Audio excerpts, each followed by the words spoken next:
Welcome to the DAC podcast. My name is Lydia Miller, and in this podcast, I'm talking through the things that I'm learning in an MBA program and how I'm applying that information to my small business. Thanks for joining me. Now let's get started. Hey everybody, this is Lydia Miller, and if you are new, then I want to welcome you to the DAC podcast. I started this podcast to share things that I'm learning through an MBA program as I'm running and growing my own small business, and I want to thank you for listening and for supporting this podcast.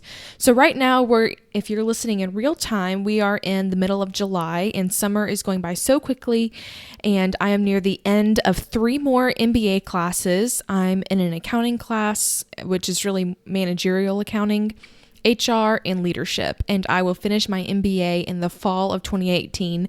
And it's been a super busy summer, but it's been productive. And I am so proud of the progress that I've made. And if you're listening in real time, then I also want to make sure that you know that I'm offering a webinar on July the 19th, which is a Thursday at 2 p.m. Central Time. And this webinar is going to be on the chart of accounts and reports customization in QuickBooks Online for nonprofits. And in this webinar, I'm hoping to show you what the chart of accounts are if you're not already familiar with it, and how you can optimize it for your nonprofit, and how you can save reports and create reports and make them really, really helpful so that you get that really great information that your board is looking for, and how you can use that to help grow your nonprofit and see what's working and what's not. So I would love for you to join. If you go to my website, lydiagmiller.com, then you can find the registration link there. Or if you look on my Facebook page at DAC Balance LLC, then you can find all the information there to register. And even if you're not listening in real time, make sure that you check and see what I'm offering, because I'm still planning on doing a weekly webinar every Thursday, unless I'm out of town or on vacation. I'm planning on doing those every single Thursday on some topic around nonprofit accounting, or on QuickBooks Online, or just on whatever I can teach on that I know about that people are interested in and that need information on. So I am so excited about that. So make sure that you register to get the webinar link, and make sure you sign up before it's all sold out. Okay, so this episode is about the Porter's analysis, and I'll bet that you've never heard of that before, because I hadn't before I took this marketing class. I'd never heard of it before. And so this was created by Michael Porter, and he was a professor at Harvard University in 1979. This was published in the Harvard Business Journal. I believe that's what it's called. It was published in 79, and he created this, I think out of his thesis, he created this for a business to analyze their competition. And so often when one business looks really successful, a lot of people will try to jump in and replicate the business and make some quick money. And this tool will help you stop and think before launching a new business just because somebody else looks successful at that. So there are 5 parts to the Porter analysis, and I'm going to list through them really fast and then we'll break them down. Number 1, the threat of new entrants into the market. Number 2, the bargaining power of buyers. Number 3, the bargaining power of suppliers. Number 4, the threat of substitute products. And number 5, the intensity of rivalry. So we're going to break them down one by one. Number 1, the threat of new entrants. So before you start entering into a new market, or maybe in the industry that you're in, if you're struggling, you can also use this to see how you can become more valuable and how you can get a little bit of an edge. This is a great exercise to go through and to think about and to really analyze in your own business. So number 1, the threat of new entrants. So how hard is it to enter into the market that you're in? Is there a special license that you need? Is there a test you have to take, like the CPA exam to be a CPA? How easy is it for other people to enter into the industry? Because the easier that it is, the more people who will be there. The harder it is, the fewer people who will be there, but the competition is still really fierce. So how easy is it for people to enter into the market that you're in? How much capital does it take? How much of an audience does it take? I'm thinking of bookkeeping right now, since that's the type of business that I have. So for a bookkeeping business, you don't have any restrictions on who can start a bookkeeping business. There's no license required, nothing like that. But if you have a CPA firm, you do have to have the education, and you have to have the test, and you have to work for somebody, and you have to get all those things in line before you can become a CPA. So think about how easy it is for somebody to enter into what you're doing right now. Number 2, the bargaining power of buyers. So this means how much power do buyers have? And by that, I mean, how much say does the market have on your prices? Are you able to provide a service quality enough that people are willing to pay higher for the prices?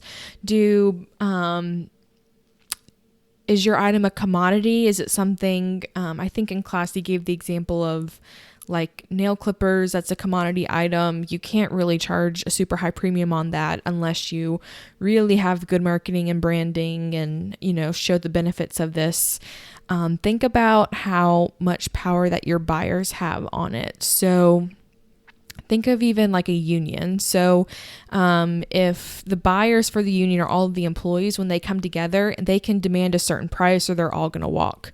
So are you in an industry where pretty much the tone is set by the buyers, and if people aren't buying, then everybody lowers their prices or their standards or their, not necessarily their standards, but how much power do the buyers have that you are working with?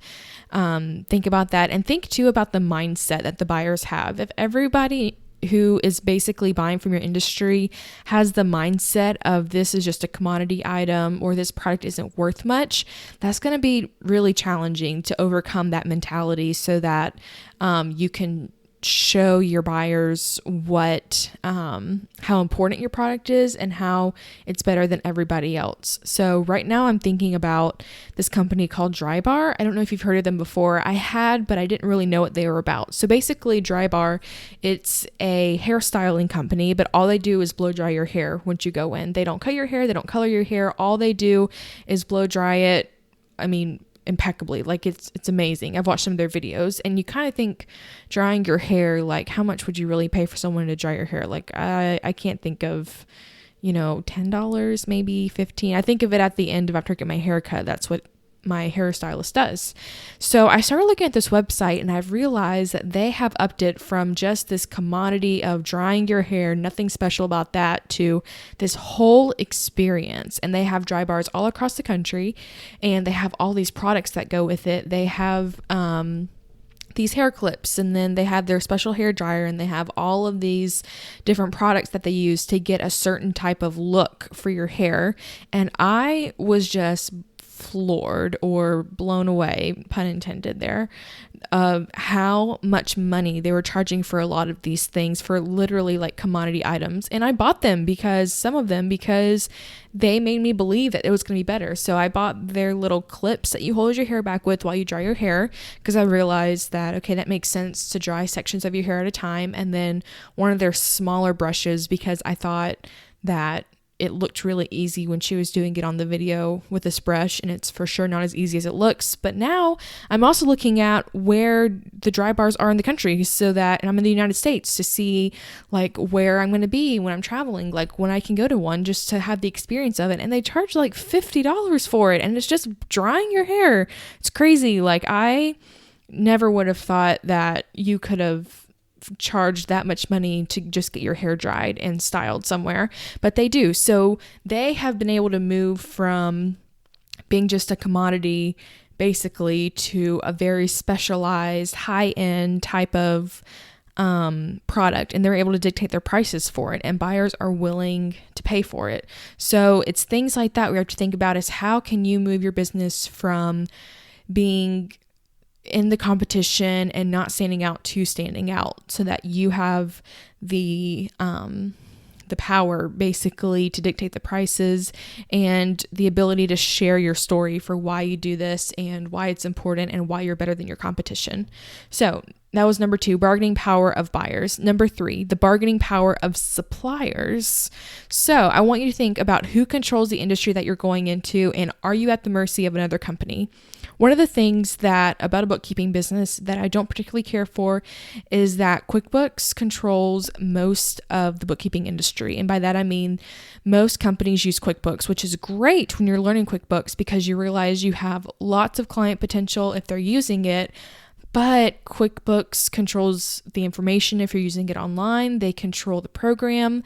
I can't go in and customize QuickBooks exactly how I want it. Like I can't go in and change any of the coding so that it looks a certain way, or sometimes even reports if I need them. I can't always change that. So there's going to have to be different ways that I can modify them. Of course, I can always export things to Excel and change things exactly how I want them there. But you have to realize who controls the supplies for your industry. How expensive is it going to be? Do you have to have a special license to buy from them? Do you have to have certain equipment even to use their information and pricing? If you're a photographer, I know that there are certain companies that if you want to use them for like printing, they pretty much set the prices for printing, which dictates that you have to charge that price and a premium to make a profit for your own business. So think about the power that the suppliers have in your industry, and even try to see maybe if there's a need there, like of a go-between or a more customizable option for people in your industry. Maybe that's something that you could do. But you have to think through how much power that the suppliers have. Number 4, the threat of substitute products. And you see this a lot really in medication. So, just an example, and I do think that my teacher used this in class. I just want to give credit where credit is due there. So you see this when a medication comes out. I think that it's a 12-year waiting period that they get control over the patent and the formula and how they create the product. And then after that 12 or 13, however long it is, years, they have to release the formula. And then all of a sudden you see all these knockoffs come off in the stores, and you see drug prices go down for a certain type of product because they're able to replicate it. So I want you to think of how easy is it to replicate your idea, because the easier it is, the more people that are going to be in that industry and in that area of business. So if you have something that's really easy to replicate, then just realize that you're going to have a lot more competition there.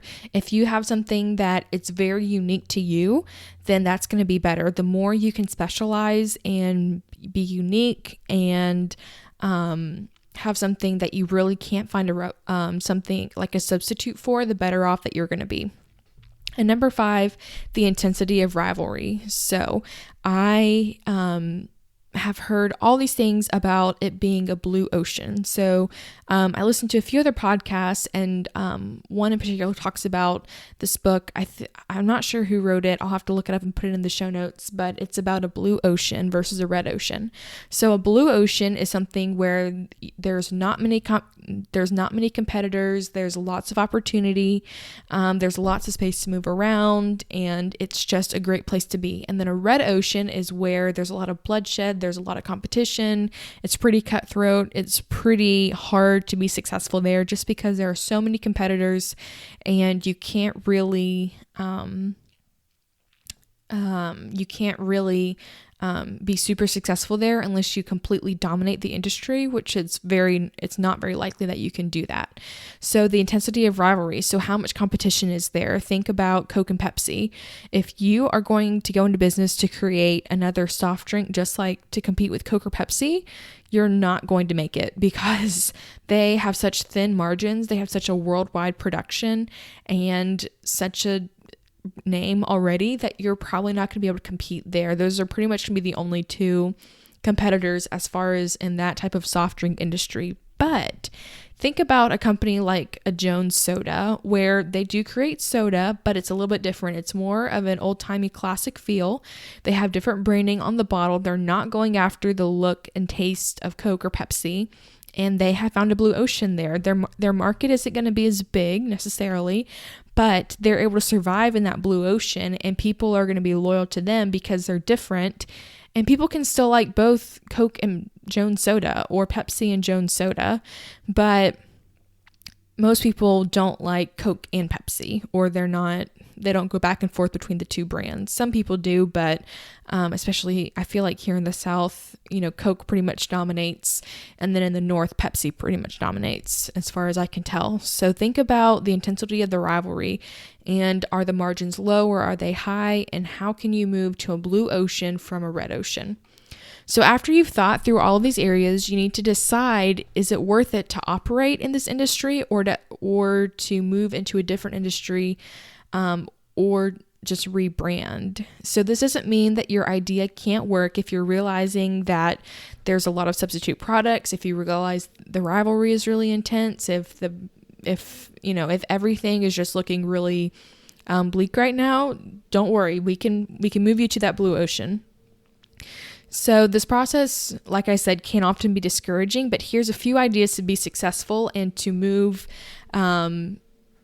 to where there's less competition. So number one is to niche down. I've heard so many people talk about this, but until I started to really do this in my own business, I didn't realize the power of it. And so when you're not niching down, that means you're in the red ocean. If you are trying, for my business, when I was just trying to be a bookkeeping business, when I was trying to just take on any client in any industry, that's where I found a lot of competition, and I would get really insecure when I would hear about other bookkeepers because I thought that they have the ability to take any of the clients that I have because they're doing the same thing. And I found myself in a lot of different industries, and there's so many different regulations and little quirks about them that I was spending a lot of time just trying to learn when I should have been spending my time getting more clients and replicating what I was doing across the board. So there's riches in the niches is what Natalie Ekdahl from BizChick says a lot. There's riches in the niches. So if you find yourself in a lot of competition, then you probably need to niche down. You probably need to find your sweet spot of where you're really good, and then to see how many people you can serve in that industry and what you can do to help them there and kind of create your tribe there. The second thing that I would want to encourage you to do is that branding is key. So how the customer feels about your brand and product is key to making sure that you're better than your competition. And this moves you from a commodity to a luxury. So right now I'm thinking about a brand of Emily Lay, or I think it's called Simplified now. So they make day planners, and I've used day planners since I was in high school. I have, I think, about 10 years worth of planners on my shelf right now because I keep them all from high school. They're kind of fun to look at every once in a while. But when I found hers, there was just something different about it, and the way that it's set up and the way that the covers are and just how they do things. And throughout the year, they offer simplicity tips and they offer blog posts and different things about what they do. And honestly, like, a day planner is a day planner. Like, it's a place for you to write things down. My mother-in-law and her friend were kind of picking at me the other day just of how much money that I would spend on a day planner when they just go to Walmart and buy one for like $5, and the other ones are definitely more than that. But it's the whole community of having the simplified planner and being there that's different. And so even if you are creating something like a day planner, have a story behind it, put your branding behind it, put your own touch behind it, and move from that red ocean of you can get a day planner anywhere, you can do it online, you can get it for free probably, down to being that luxury item and finding the people in that blue ocean that are going to want what you have there. And number 3, don't be afraid to put in the extra effort to be above the crowd. Now, I've been throwing this idea back and forth for years and years and years about becoming a CPA. So when I first started college as an accounting major, I thought, yeah, I'm gonna get my CPA license right afterwards. And then I realized, I had to have a master's in accounting. And then I thought, well, do I really need that? I started working for a nonprofit, and then life happened. I was married, and, I started my own business, and there's a few obstacles in the way. But right now, as a bookkeeper, there's no barrier to entry into the bookkeeping world. If you want to become a bookkeeper, you can totally become a bookkeeper. You can have your own business, no big deal. Anyone can do it. And that was really exciting whenever I started my business, just because it was so easy and there weren't many hurdles. But now I'm realizing that I am in a red ocean of just staying a bookkeeper, just staying a general bookkeeper. It's a red ocean just because there's so many out there and there's so many options. So getting an MBA, so that's moving me a little bit more towards the blue ocean. There's not many bookkeepers who also have an MBA. And to really move myself into the blue ocean, though, for the bookkeeping, I do think I'm going to have to get my CPA license. So just on a personal note, after I finish my MBA, I am going to finish my master's in accounting, and then I'm going to sit for my CPA license. And I'm also going to niche my bookkeeping business down to only working with nonprofits. I realize that all of my clients right now are nonprofits, and if I spend all my time focusing on how I can help nonprofits in their bookkeeping and their accounting and using the MBA for those types of things, then I think that I can be more effective doing that instead of trying to look at multiple industries right now, or even just multiple types of bookkeeping, even if I choose 2 or 3. Not to say I won't do that down the road, but for right now, I'm only going to work on nonprofits. And this is super overwhelming for me and terrifying to think that I'm turning business away, but that's what it takes to move into a blue ocean with fewer competitors. So again, the Porter's 5 analysis is what we're talking about today, and we're looking at analyzing our competition and to see how we can have less competition and more customers through all of this ultimately. So again, the 5 parts of the analysis is 1, the threat of new entrants, 2, the bargaining power of buyers, 3, the bargaining power of suppliers, 4, the threat of substitute products, and 5, the intensity of rivalry. Now, this was definitely some MBA level analysis, and if you do this in your own business, number 1, let me know. If you can email me at lydia@dacbalance.com. I would love to hear about how you've used this in your own business and what you're doing. That'd be really fun to hear about. And if you start doing this, it'll start moving you towards becoming a more successful business. And I want to remind you that none of this is done overnight. I've been reminding myself lately that it's one day at a time, it's one task at a time, it's one post at a time, it's one meeting at a time, and none of this on its own is going to lead to a successful business. You're not going to be successful because you went to one meeting or did one post or anything like that. It's all of it built together and done well, done smart, and it's one task at a time to build a successful business. So I want you to keep at it because I know that you are doing a great job. And if you haven't already, I want you to be sure to hit subscribe. This is only season 1 of the podcast, and I plan on doing 9 more seasons to coincide with the other 9 classes that I've taken. And I'm excited to keep talking through my business and how it's evolving, and I can't wait to finish this podcast on season 10. I'm not to finish it yet, but I'm excited to finish the podcast and then to look back someday at this first season and see how it's changed and maybe to add information then. So I'm so excited. And in the fall, I'm going to start the technology series, and that is going to be really helpful. This is an area that I personally struggled with when I first started my business. And now that I've taken this class, I feel a lot more equipped and knowledgeable. And the series will start in either September or October of this year. Again, thank you so much for listening. I know you're doing a great job in your business, and I'll talk to you again next time.